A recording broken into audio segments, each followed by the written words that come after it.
Si un enfant, on le fait vivre comme un adulte, on va casser quelque chose. Cette enfance est nécessaire à être vécue comme enfance.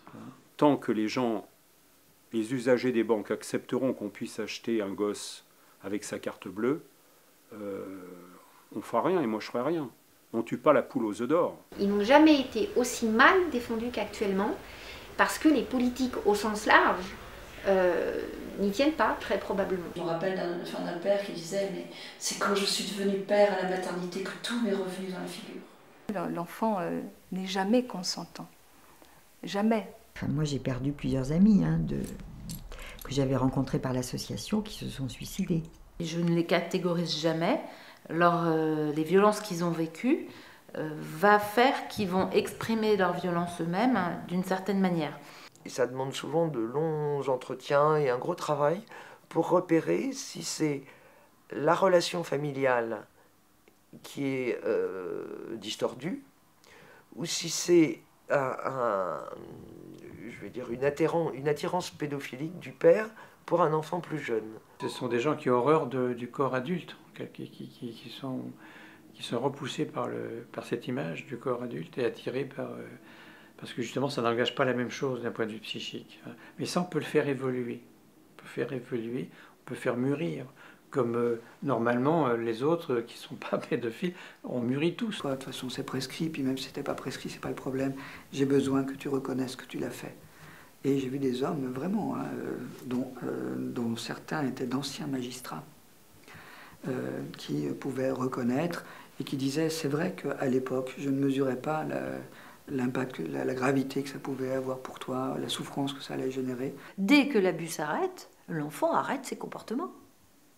C'est simple, plus simple que simple. Il faut sortir des discours un peu convenus de la victime qui pleure à vie et de l'auteur qui agit à vie aussi.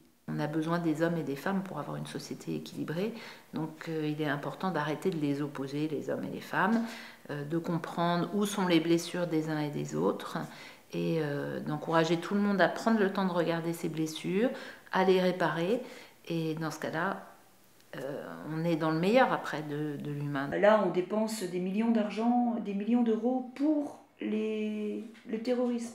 Très bien, mais le vrai terrorisme, c'est-il pas la violence que l'on fait aux enfants? Une société qui ne respecte pas ses enfants est un pays qui va mourir.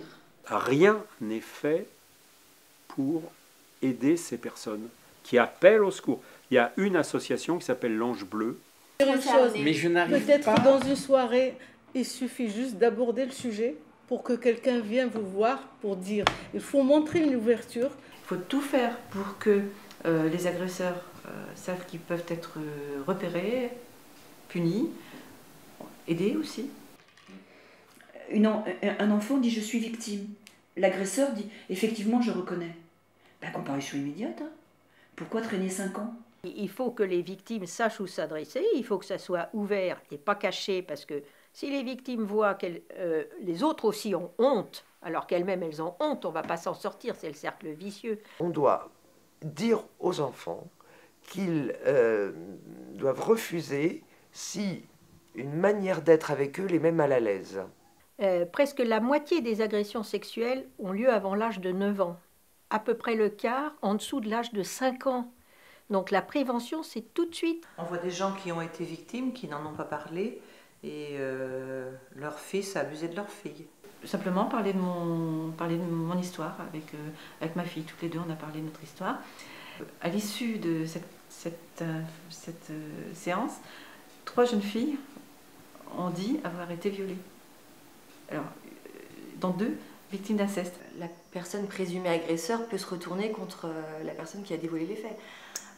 Et ça, il faut vraiment aussi que ça bouge. Il vaut mieux se tromper en donnant une alerte qui n'aboutit à rien, plutôt que de ne pas donner l'alerte en disant « je ne suis pas sûre », mais en revanche, on s'en tient là. La loi qui est utilisée pour les violences sexuelles, c'est la même pour les adultes et pour les mineurs.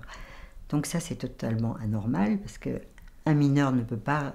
Enfin, il est déjà sous autorité de l'adulte, donc le problème de la menace, contrainte, violence surprise, là, c'est de fait. La victime subit des confrontations, ce qui est quand même hallucinant. Des confrontations dans le bureau du juge, à côté de son agresseur. Ils n'ont pas peur. Même pas peur, m'a dit une fois un agresseur. On voit les enfants, on essaye de les aider, on les prend en thérapie, on fait le signalement, on écrit au procureur. Et là, tout bloque. Le procureur classe sans suite. Donc tout est classé sans suite. Cette audition-là, elle est filmée. Et il y a un DVD, donc un enregistrement qui va aller au procureur, un pour les intervenants sociaux et un pour les policiers. Donc ça fait que les trois peuvent avoir accès au discours détaillé, au récit détaillé de l'enfant, et donc ça évite qu'on soit obligé de re-questionner l'enfant trop souvent. On sent qu'il y a des magistrats qui sont bons, pertinents, qui font attention à la victime, et ça se rend compte.